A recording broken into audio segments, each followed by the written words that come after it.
அஸ்ஸலாமு அலைக்கும். எல்லாம் வல்ல அல்லாஹுவின் நல்லடியார்களே, அல்லாஹுவின் தூதர் நபிகள் நாயகம் ஸல்லல்லாஹு அலைஹி வஸல்லம் அவர்கள் கூறினார்கள், யாரிடம் இந்த 3 தன்மைகள் அமைந்து விட்டதோ அவர் ஈமான் எனும் இறைநம்பிக்கையின் சுவையை உணர்ந்தவராவார்.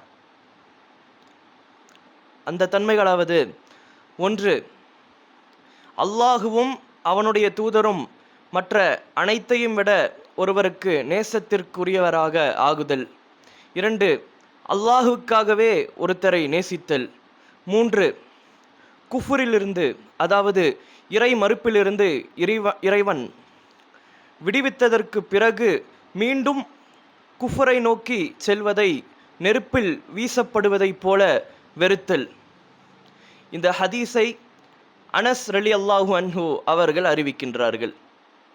அஸ்ஸலாமு அலைக்கும் வரஹ்மத்துல்லாஹி வபரகாத்துஹு.